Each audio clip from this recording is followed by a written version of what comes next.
Hi friends, ఈరోజు పేపర్లో వచ్చినటువంటి వార్త. ఫ్రాన్స్లో భార్యకు డ్రగ్స్ ఇచ్చి 72 మందితో అత్యాచారం, బహిరంగ విచారణ కోరుతున్న బాధితురాలు. వివరాల్లోకి వెళ్ళిపోతే, ఫ్రాన్స్లో కట్టుకున్న భార్యతో అత్యంత పైశాచికంగా ప్రవర్తించాడో భర్త. ఆమెకు మాదక ద్రవ్యాలు ఇచ్చి పలువురితో అత్యాచారం చేయించాడు. నిందితుడు భర్త. ఆ దారుణాలను స్వయంగా తను రికార్డు చేయడం జరిగింది. ఈ అమానుషం బయటపడి నిందితుడిని పోలీసులు కోర్టులో హాజరుపరిచారు.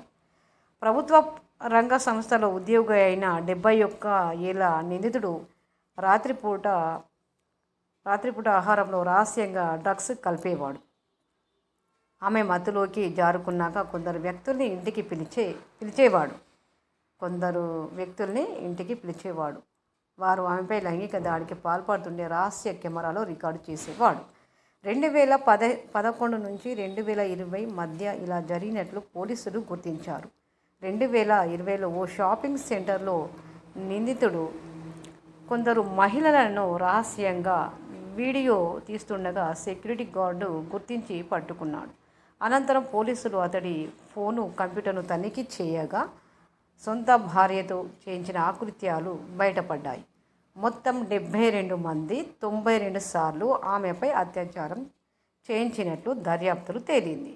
మరి ఈ దురాఘాతాలకు పాల్పడిన వారి వయసు ఎంత ఉంటుందంటే, ఈ దురాఘాతాలకు పాల్పడిన వయసు 26 నుంచి 73 ఏళ్ల మధ్యలో ఉంటుందని పోలీసులు అయితే వెల్లడించారు. వీరిలో 51 మందిని గుర్తించగా మిగిలిన వారి యొక్క ఆచూకీ ఇంకా తెలియరాలేదు. ఈ కేసుపై బహిరంగ విచారణ చేపట్టాలని స్వయాన బాధితురాలు న్యాయస్థానాన్ని కోరుతుండటం విశేషం. దశాబ్దం కాలం పాటు నాకు తెలియకుండానే నాపై దారుణాలు జరిగాయి. ఇలాంటి వాటిపై మహిళలకు అవగాహన కల్పించాల్సిన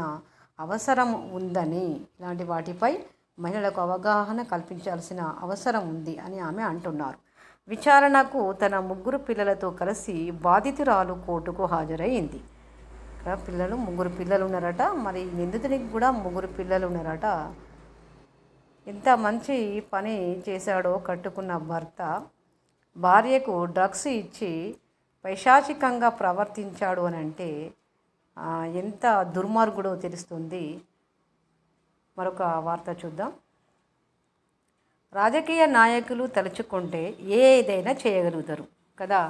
రాజకీయ నాయకులు అంటే వారు ఏదైనా చేయాలి, మంచి అయినా చెడు అయినా చేయాలంటే మంచి చేయాలంటే మంచి చేస్తారు, చెడు చేయాలంటే చెడు చేస్తారు.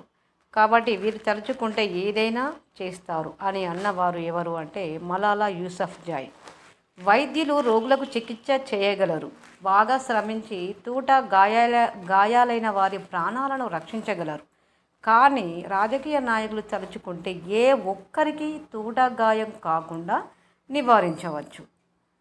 వైద్యులు ఇక్కడ ఏమంటున్నారు? వైద్యులు రోగులకు చికిత్స చేయగలరు, బాగా శ్రమించి గాయాలైన వారి ప్రాణాలను రక్షించగలరు. కానీ రాజకీయ నాయకులు తలుచుకుంటే ఏ ఒక్కరికి గాయం కాకుండా నివారించవచ్చు. రేపటి గురించి ప్రజలెవరూ భయపడకుండా అభయం ఇవ్వవచ్చు. రేపటి కోసం మీరెవరు భయపడకండి, మీకు ఏమి కాదు, మేమందరం రాజకీయ నాయకులు ఉన్నాం, మంచి వాళ్ళమే, మంచి పని చేస్తాము అని గనుక చెప్పినట్లయితే మరి రేపటి గురించి ప్రజలెవరూ భయపడకుండా అభయం ఇవ్వవచ్చు.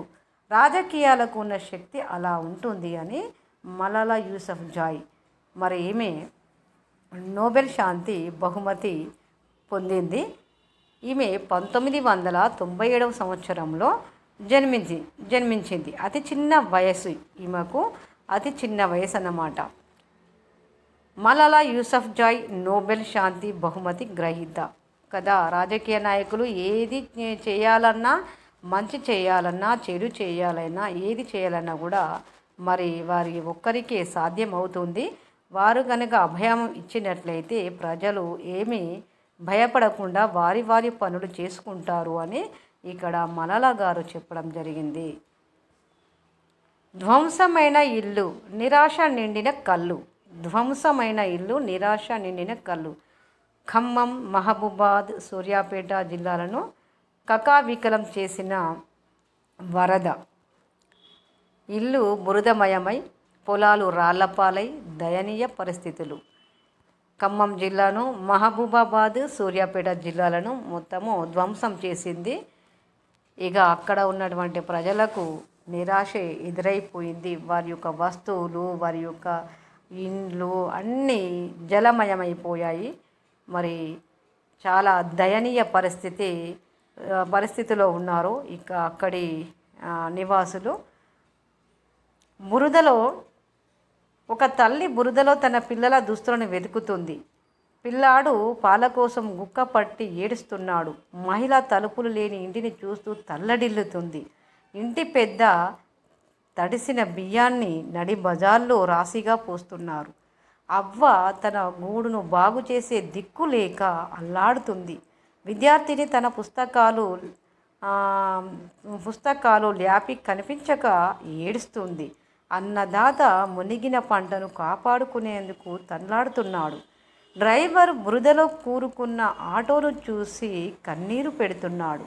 ఉద్యోగి తన సర్వీస్ పుస్తకం కొట్టుకుపోయిందని వాపోతున్నారు. ఇలా చాలా ధ్వంసమైన ఇళ్లలో ఇవన్నీ జరిగాయి. వారి కళ్ళల్లో నిరాశ అనేది ఉన్నది కాబట్టి చాలా దయనీయ పరిస్థితి అనేది ఏర్పడింది. ఓకే ఫ్రెండ్స్, ఈ వీడియో కనుక నచ్చినట్లయితే లైక్ చేయండి, కామెంట్ చేయండి, సబ్స్క్రైబ్ చేయండి, షేర్ చేయండి.